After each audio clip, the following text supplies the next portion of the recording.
The message glowed on my phone screen like a poisoned arrow. Your sister emptied the business account. Every penny. Check the transfers from last Tuesday. I stared at those words until they burned into my retinas. My champagne glass forgotten on the restaurant table. Around me, the birthday celebration continued. My mother's tinkling laugh, my father's warm chatter, Liam's hand on my knee under the table, and there sat Mia, radiant in her designer dress, performing her usual role of beloved baby sister. Everything okay, sweetie? Liam whispered, squeezing my leg gently. I forced a smile. Just work stuff. But my hands were shaking as I pulled up the banking app.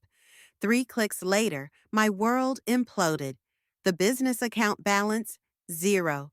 The transfer history showed it all. Systematic withdrawals over months, culminating in one final sweep, all traced to Mia's personal accounts. More wine, Jade? Mia's voice cut through my thoughts. She held the bottle with that practiced grace she'd perfected over years of getting exactly what she wanted. You seem tense. It's your birthday. You should relax. I met her eyes across the table, searching for any hint of guilt or shame. There was none. Just that same sparkle of innocence she'd weaponized since childhood. I'm good, I managed, my voice steady despite the rage building in my chest. Actually, I'd love to hear about that investment opportunity you mentioned last week, the one you were so excited about. Mia launched into another perfectly crafted story about some exclusive real estate deal, while our parents hung on every word. Ryan, her husband, stared at his plate, pushing food around with his fork. He knew. He had to know. My phone buzzed again. Check the second account, too, and the trust fund. Each notification felt like another nail in my coffin of denial. I'd spent years making excuses for Mia's behavior, smoothing things over, keeping the peace. Now the evidence was undeniable. She'd been systematically bleeding our family dry while we celebrated her successes. Remember when we were kids, Mia was saying, and Jade would always give me her dessert? Such a protective big sister. She reached across the table to squeeze my hand. You've always taken care of me. I withdrew my hand slowly, feeling the weight of every lie, every manipulation, every moment I'd chosen family harmony over confrontation. Yes, I said quietly. I suppose I have. Mom beamed at us both, her face lined with years of worry, but brightening at this display of sisterly affection. Dad raised his glass. To my girls, he said proudly, the best daughters a father could ask for. The irony burned worse than the champagne. Later, as we gathered our coats, Mia cornered me by the restrooms. Great party, sis, though you seemed distracted. Everything okay at work? I studied her face, this stranger wearing my sister's features. Just thinking about the future, I replied. How quickly things can change. Change is good. She hugged me tight, her expensive perfume suffocating. Speaking of which, I might need your signature on some papers next week. Just routine stuff for the business. My smile felt like broken glass. Of course, whatever you need. Outside, Liam waited with my coat. As he helped me into it, he whispered, You're trembling. What's wrong? I watched Mia climb into her luxury car, our parents waving goodbye with proud smiles. My phone weighed heavy in my pocket, filled with proof of betrayal. Nothing, I said. Just realized I've been playing the wrong game all these years. I turned to him, decision crystallizing like ice in my veins. But that changes tonight. Jade, I'll explain everything later. Right now, I need you to help me make some calls. It's time to show my dear sister what happens when the protective big sister stops protecting. 3 days after my birthday dinner, I sat across from my mother at her kitchen table, watching her hands tremble as she lifted her teacup. The morning light caught the new worry lines around her eyes, making her look older than her 55 years. Your father's blood pressure is getting worse, she said, her voice barely above a whisper. The doctor wants him to reduce his workload, but with the new expansion plans Mia's pushing, I gripped my own cup tighter. What expansion plans? Oh, she didn't tell you. She's already signed the lease on that new location downtown. Such a prime spot, she says. Though I don't know how we're affording it. Mom's laugh was brittle. But you know your sister. She has such a vision for things. The familiar acid of rage burned in my stomach. And Dad's okay with this? He trusts her judgment. Says we need to take risks to grow. She hesitated, then added, though I noticed him checking his heart medication twice this morning. The doorbell rang, and Mom's face brightened with practiced efficiency. That'll be Mia. She's bringing the contractor by to discuss renovations. I stood, gathering my things. I should go. Please stay. Mom caught my hand. You've always been good with numbers. Maybe you could look over the proposals? Before I could answer, Mia burst in, trailing expensive perfume and a man in a suit. Mom, you won't believe the concepts I've come up with. Oh, Jade, didn't expect you here on a work day. Just checking on Dad's health, I said pointedly. Mia's smile didn't waver. He's fine, just needs to delegate more, which is why I'm taking on the expansion myself. Robert, show Mom the renderings. As the contractor spread blueprints across the table, I noticed Mom's hands twisting in her lap. The renovation costs were astronomical, each number a knife in our already bleeding accounts. We'll need the first payment by Friday, Robert said. No problem, Mia chirped. Dad already approved everything. Did he? I interrupted, because I was just reviewing our quarterly projections. Always the worrywart, Mia cut in smoothly. Everything's handled, sis. Why don't you focus on your marketing reports and leave the big decisions to those of us with vision? Mom's eyes darted between us like a trapped animal. Actually, I said, I'd love to see the approval documentation, since I'm still a partner. Something dangerous flashed in Mia's eyes. Of course, I'll have Ryan drop them by your office tomorrow. She turned back to Robert. Now, about those Italian marble countertops. I left before I could say something unforgivable, but paused outside the door when I heard Mia's voice drop to a whisper. Mom, I'm worried about Jade. She's been so controlling lately. Liam mentioned she's been having trouble at work. Maybe the stress is getting to her. My phone buzzed. A text from Liam. Found something in the old account records. Call me ASAP. That evening, Liam spread documents across our dining table. Look at these transfer patterns. They're clever. Small amounts, different accounts, but they all lead back to shell companies registered under Ryan's name. Ryan? I stared at the evidence. He's been helping her? Seems like it. But there's more. Liam pulled up an email chain. They're planning to leverage the business as collateral for personal loans. If they default, my parents lose everything. The pieces clicked into place. The expansion, the rushed timeline, the careful manipulation. My phone lit up with a text from Mom. Your father's in the emergency room. Stress attack. Please come. At the hospital, I found Mia already there, holding court with the doctors, making decisions, playing the devoted daughter. When she saw me, she hugged me tight. Thank God you're here, she whispered in my ear. Dad's going to need to sign some papers while he's lucid. Time-sensitive business stuff. Be a dear and help convince him? I pulled back, meeting her gaze. In that moment, I saw her clearly. Not my baby sister, but a predator wearing her face. Of course, I said softly. Whatever you need. She smiled, triumphant, not seeing my other hand sending a text to my lawyer. Start the audit, now. Behind us, the heart monitor beeped steadily, counting down the moments until our family would shatter forever. The audit results arrived while Dad was still in the hospital. I read them in the sterile cafeteria, my coffee growing cold as each page revealed another layer of Mia's deception. Not just our business accounts. She'd been siphoning money from our parents' retirement fund, setting up fake investment accounts, even taking out loans in Dad's name. My lawyer's voice crackled through my earbuds.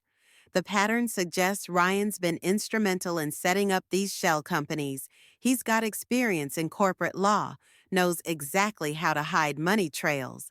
A familiar laugh echoed down the hallway. I looked up to see Mia charming a group of nurses, bringing them coffee and pastries. Always the generous one, always performing. "What's our next move?" I asked, watching her work the room. "We can freeze the accounts, but—" "Jade!" Mia spotted me, waving enthusiastically. "Come here. You have to meet Dr. Chen. He's been taking such good care of Daddy." I disconnected the call and approached the group, noting how Mia's hand possessively gripped the doctor's arm. "Actually," I said, "I need to talk to you. Privately." Her smile flickered for just a moment. "Can it wait? We're discussing Dad's treatment plan." "It's about the expansion contracts." That got her attention. She excused herself gracefully and followed me to an empty consultation room. The moment the door closed, her warmth vanished. "Whatever you think you've found," she started. "Cayman Islands accounts?" I interrupted. "Shell companies? Did you really think nobody would notice?" "Notice what? I'm saving this family's legacy while you hide in your little marketing department, playing it safe." She stepped closer, voice dropping. "Dad understands business requires risks. Does he understand fraud?" Her laugh was sharp as broken glass. "Fraud, please. Everything I've done is perfectly legal. Ryan made sure of that." "Ryan." The pieces clicked. "That's why you married him. You needed a lawyer who'd play along." Something dangerous flashed in her eyes. "Careful, sis. You're starting to sound paranoid. Maybe the stress is affecting your judgment? I heard about that presentation you bombed last week." My blood ran cold. I hadn't told anyone about that presentation, except Liam. "What did you do?" "Me? Nothing." Her innocent expression was perfect. "But it would be terrible if the board found out about your emotional instability, especially with your performance review coming up."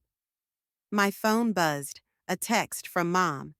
"Where are you? Dad's asking for both of us." Mia checked her reflection in the window, adjusting her hair. "We should go, family first, right?" In Dad's room, she transformed again, the devoted daughter, gently helping him sit up, adjusting his pillows. I watched Mom watch her, saw the mixture of love and fear in her eyes. "Girls," Dad's voice was weak but determined, "we need to discuss the business." Mia produced a folder from her designer bag. "Perfect timing. I have the papers for the expansion ready." "Actually," I cut in, "I have something you need to see first." I pulled out my own folder, the audit results. "Jade," Mia warned, but Dad was already reading, his face growing paler with each page. Mom leaned over his shoulder, her hand flying to her mouth. "This can't be right," she whispered. "It's not," Mia snapped. "Jade's obviously fabricated." "The trust fund," Dad interrupted. "The one for your mother's medical care. You emptied it?" Mia's composure cracked just for a second. "I can explain everything. The market opportunities." The heart monitor's beeping accelerated. "Doctor!" Mom called out in panic. As medical staff rushed in, Mia grabbed my arm, nails digging in. "You've just declared war," she hissed. "Hope you're ready for the casualties."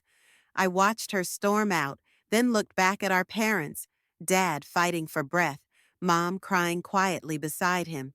My phone lit up with another message, this time from Ryan. "We need to talk, alone." The monitor's steady beeping filled the silence as I made my choice. I'd tried playing peacekeeper all my life. Now it was time to play Mia's game, and I had nothing left to lose. I'll be right back, I told Mom, already dialing my lawyer. There's something I need to do. I met Ryan at a coffee shop across town, far from the hospital, and Mia's watchful eyes. He looked different away from my sister, smaller somehow, his expensive suit hanging loose like borrowed armor. She's going to destroy everything, he said, stirring his untouched coffee. Not just the money, your parents, the business, you. She won't stop until it's all gone. Why tell me this now? He pulled out his phone, sliding it across the table. Because of this. The screen showed a series of messages between Mia and someone named Marcus. Plans for after the business collapsed. A new life, a fresh start, a fortune safely hidden away. No mention of Ryan. She's planning to leave you, I said. She's planning to leave everyone. His laugh was hollow. The expansion? It's designed to fail. The contracts are rigged to default. When it crashes, she walks away clean while your parents lose everything. My fingers tightened around my cup. And you helped her set this up. I did. He met my eyes. That's why I can help you stop it. Before I could respond, my phone buzzed. Liam. Your office was broken into, files missing, police here now. The world tilted sideways. I knew exactly which files were gone. She's moving faster than I thought, Ryan said, reading my expression. You need to decide now. Are you ready to do whatever it takes? My phone buzzed again. Mom, where are you? Mia's lawyer is here with emergency papers for Dad to sign. I have to go. I stood, but Ryan caught my wrist. Wait, there's something else. He hesitated. The anonymous tip about the accounts? It wasn't me. Someone else knows what she's doing. Someone close to her. At the hospital, I found Mia holding court in Dad's room, a stranger in an expensive suit beside her. Mom sat in the corner wringing her hands. Perfect timing, Mia beamed. We were just discussing the restructuring plan. To protect the business, of course. By having Dad sign over complete control while he's on heart medication? It's standard procedure, the lawyer interjected smoothly. Given the circumstances. The circumstances being that you're trying to strip our parents of everything before the audit goes public? Mia's smile never wavered, but her eyes went cold. Daddy, see how paranoid she's becoming? This is exactly why we need to act now, before her instability puts everything at risk. Dad looked between us, confusion clouding his face. The heart monitor's beeping increased slightly. Don't sign anything, I said. Please, stop causing drama, Mia snapped. This is business, not one of your emotional crusades. My phone buzzed yet again. An unknown number. Check the safety deposit box. Keys in your mother's jewelry box. Who's Marcus? I asked suddenly. Mia's perfectly manicured nails dug into her palms, the only crack in her composure. I don't know what you're talking about. Really? Should we ask Ryan? For the first time, real fear flickered across her face. Then her expression hardened. Mom, could you get Dad some water? And Jade, I think you should leave. You're clearly not in a rational state. I'm not going anywhere. She stepped closer, voice dropping to a whisper. Yes, you are. Unless you want the board to receive certain evidence about corporate espionage. Amazing what security cameras can catch in an office late at night. The pieces clicked. You broke into my office. Prove it. Her smile was razor sharp. Oh, wait. The security footage from that night seems to have been corrupted. Only my copy remains. I looked at our father, pale and confused in his hospital bed, our mother hovering anxiously nearby. Everything I'd tried to protect, everything Mia was ready to destroy. You've got 1 hour, Mia murmured. Walk away or I burn everything down and make sure you take the fall. I met her gaze, finally seeing the truth. This wasn't about money or power. This was about breaking me. 1 hour, I repeated, turning to leave. But not to run, to find that safety deposit box. Someone wanted me to know something, and I had a feeling it would change everything. Behind me, I heard Mia's voice, sweet as poison. Now, Daddy, let's talk about these papers. The safety deposit box key felt impossibly heavy in my palm as I stood in the bank vault. My mother's jewelry box had been exactly where the mysterious texter said it would be. Now, facing the metal drawer, I hesitated. Would you like some privacy, Ms. Parker? The bank clerk asked. I nodded, waiting until his footsteps faded before inserting the key. Inside lay a single manila envelope, yellowed with age. The handwriting on it stopped my breath. My grandmother's distinctive script, "For Jade when the time comes." My phone buzzed. Liam, tech startup meeting in 30. Still coming? I'd almost forgotten. The investment meeting I'd arranged behind Mia's back, my first step toward financial independence. But the envelope in my hands felt like a ticking bomb. Start without me, I texted back. Then I opened the envelope.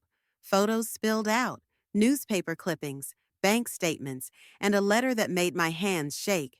My phone rang. Mia. I let it go to voicemail, reading faster. The evidence painted a picture I'd never imagined.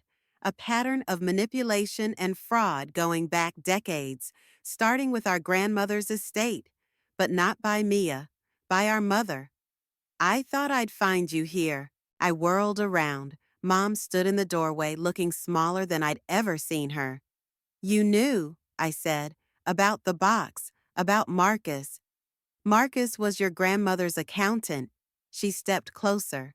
And yes, I knew what you'd find, because Mia found it 3 years ago. The pieces clicked together with sickening clarity.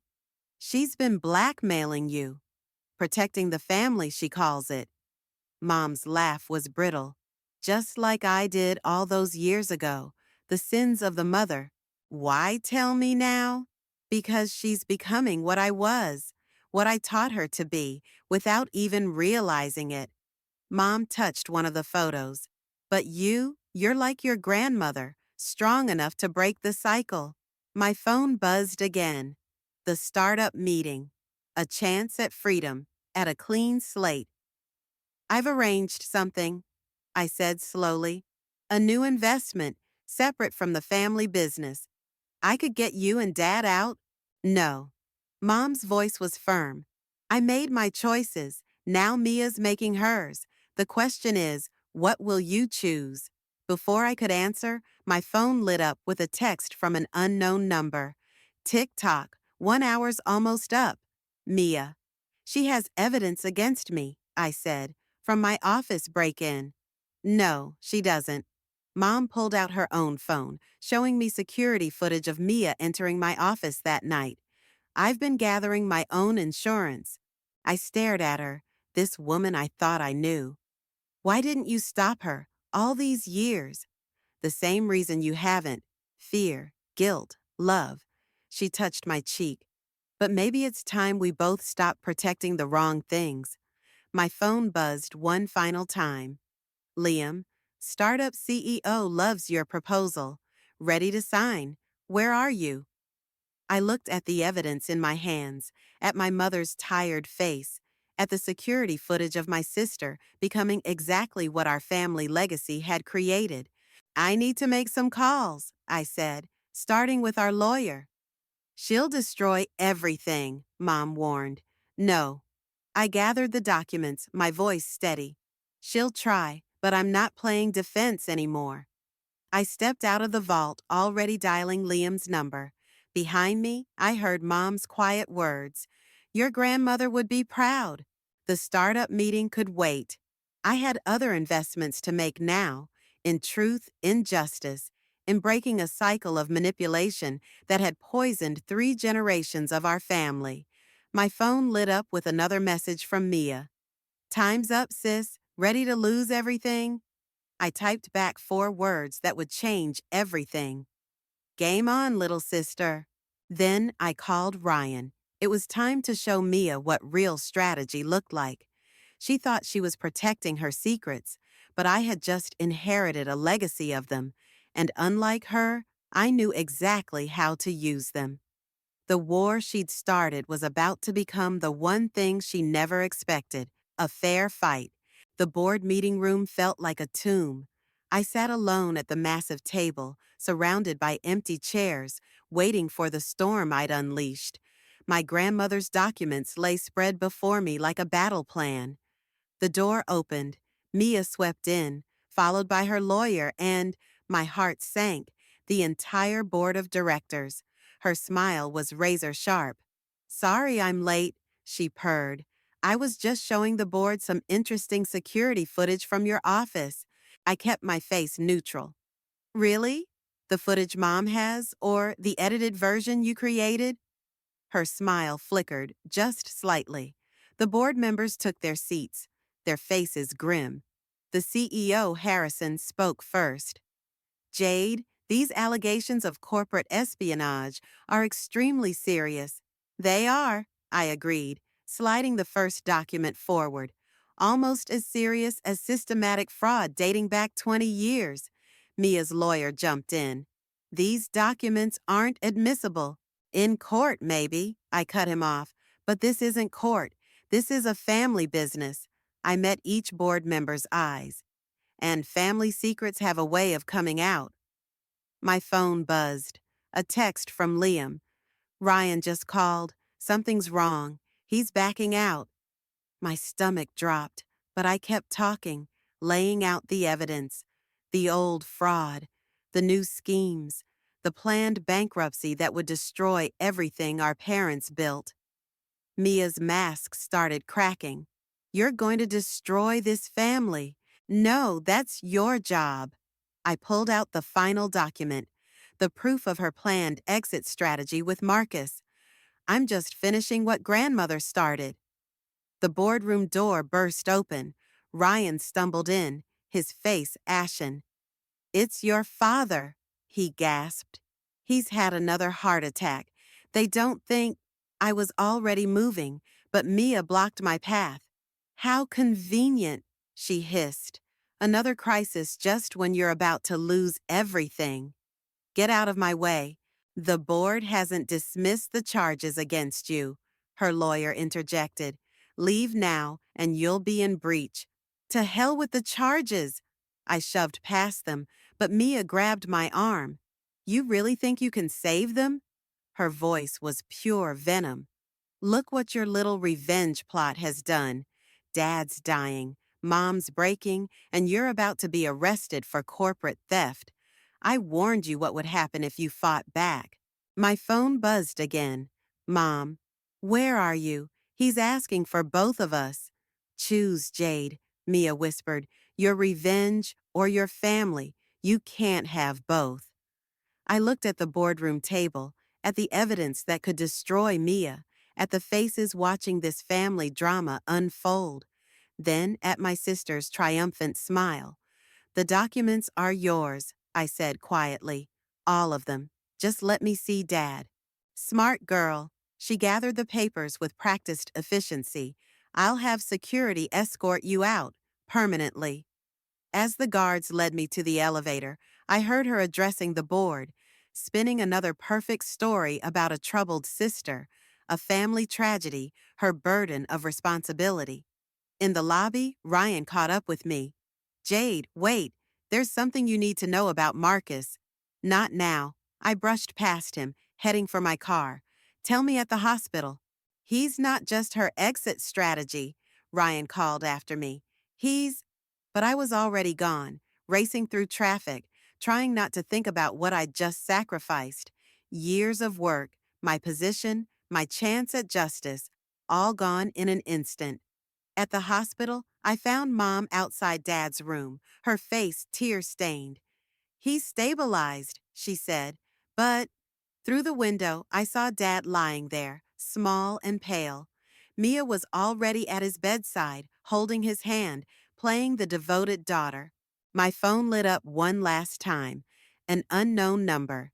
"You made the right choice. Family first. Always." M. I stared at the message, remembering grandmother's words in her letter. The truth isn't just about exposing lies, it's about choosing the right moment to strike. Mom squeezed my hand. You gave up everything, she whispered. No. I watched Mia through the window, saw the victory in her posture, the certainty that she'd won. I just changed the battlefield. But as Dad's monitors beeped steadily and Mia continued her performance, I wondered if I'd just made the biggest mistake of my life. Sometimes I was learning. The price of doing the right thing feels exactly like surrender. The text from Ryan came at midnight. Marcus is your father's illegitimate son. Mia's known for years, using it to control Mom. Meeting them tonight at the marina. Last chance to stop this. I stared at my phone, pieces clicking into place, the mysterious messages, Mom's guilt, Mia's endless leverage. 20 minutes later, I pulled into the marina parking lot. A single yacht glowed against the darkness, voices carrying across the water. I recognized Mia's laugh, sharp as broken glass.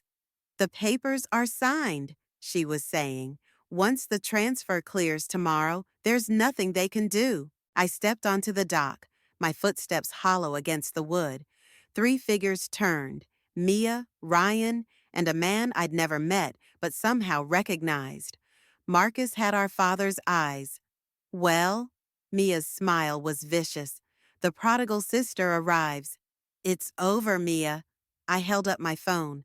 Ryan sent me everything. The real documents, the recordings, Marcus's DNA test. Did he? She glanced at her husband. Show her, darling. Ryan pulled out a gun. Sorry, Jade, he said quietly. But family comes first. My laugh surprised even me. That's what this was about? Family? You've been destroying ours for years. I've been protecting it. Mia's composure cracked.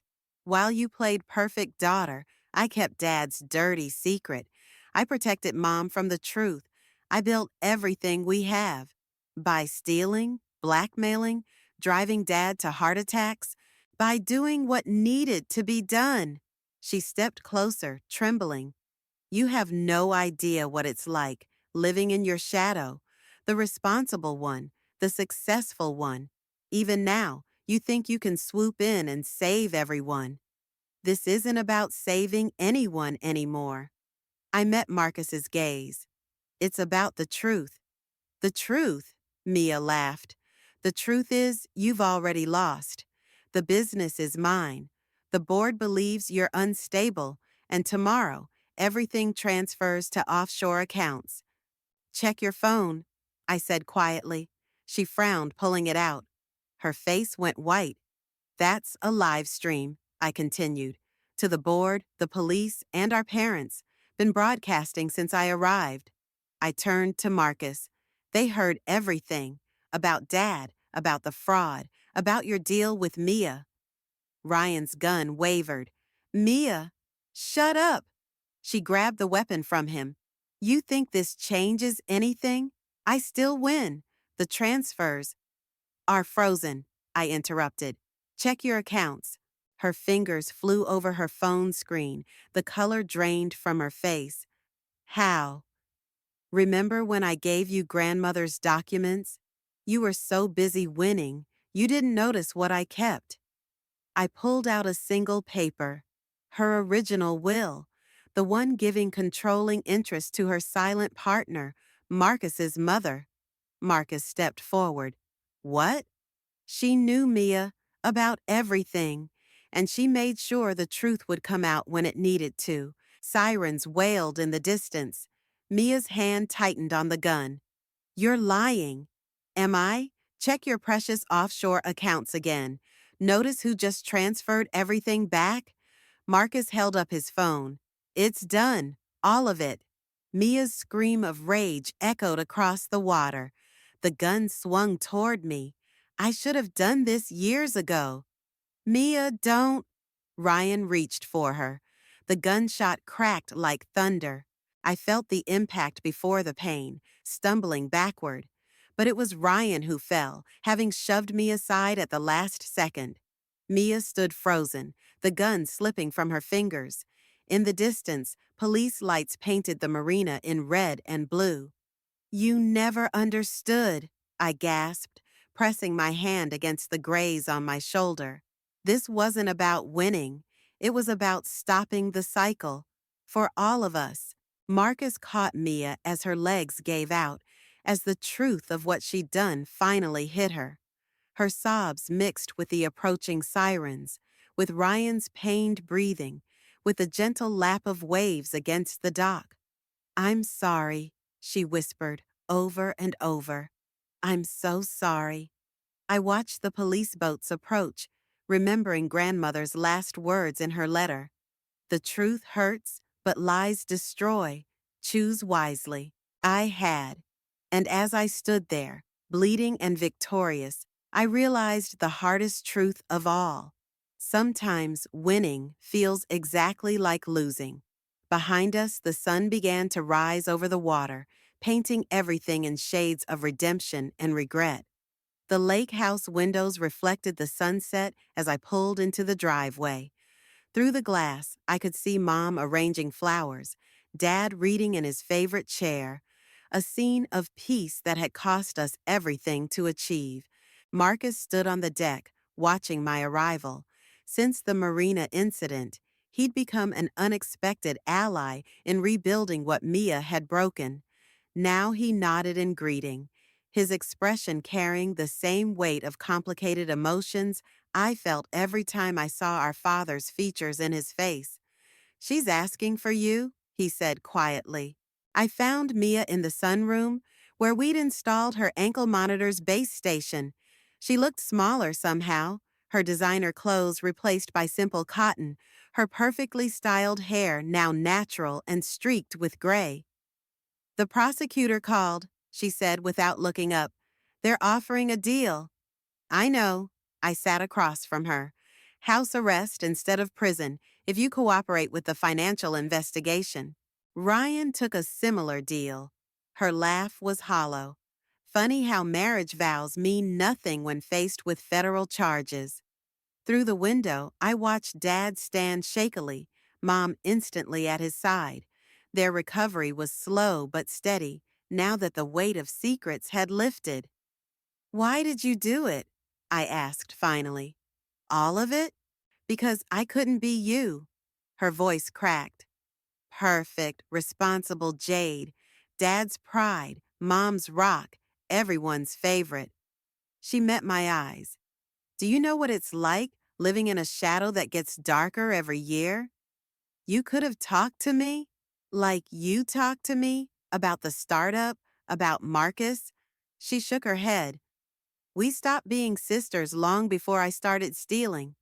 Mom appeared in the doorway, hesitating before entering. Dinner's ready. Marcus is staying. The silence stretched between us, heavy with unspoken words.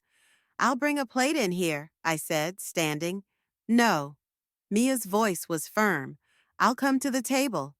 The family dinner was awkward, conversations starting and stopping like faulty engines. Dad asked Marcus about his work. Mom passed dishes with trembling hands. Mia picked at her food, the ankle monitor a constant reminder of boundaries. I found something today, Mom said suddenly, pulling out an old photograph. Remember this? The image showed two little girls in matching dresses, arms around each other, laughing at some forgotten joke. Mia and me, before shadows and secrets, before competition and revenge. We were happy then, Mia whispered. We were innocent, I corrected. There's a difference. After dinner, I found Mom in the kitchen, crying over the dishes. I should have told you both, she said, about Marcus, about everything. Maybe if I had. We all made choices, Mom. I took the dish from her shaking hands. Even grandmother, with her secret will and hidden plans. She knew this day would come. Mom touched my cheek. She knew you'd be strong enough to break the cycle. Later, as I prepared to leave, Mia caught my arm. I found this in my old things. She handed me a folded paper. You should have it. It was a childhood drawing. Two stick figures holding hands, labeled Big Sister and Little Sister, in crayon. I wanted to be just like you, she said softly, until I realized I couldn't. Then I wanted to destroy you instead. And now? She touched her ankle monitor. Now I'm trying to remember who I was before I became this person. I looked at the drawing, at our younger selves' simple love and trust. Maybe we both need to remember. The sunset painted the lake in shades of gold as I drove away, Marcus's truck following behind. In my rearview mirror, I saw Mom and Dad on the porch, Mia standing slightly apart but present, a family fractured but not destroyed, healing in the spaces between forgiveness and consequence. My phone lit up with a text from Liam. Coming home? Home. Not the battlefield this had become, not the prison of expectations it used to be. Just home. Yes, I typed back, then added, but I might need to make a few more stops along the way. Because some journeys don't end with victory or defeat. They end with understanding that both healing and scars can exist in the same heart, that love and hurt can share the same blood, and that sometimes the hardest person to forgive isn't your enemy, but the reflection in your rearview mirror, driving away from what was toward what could be.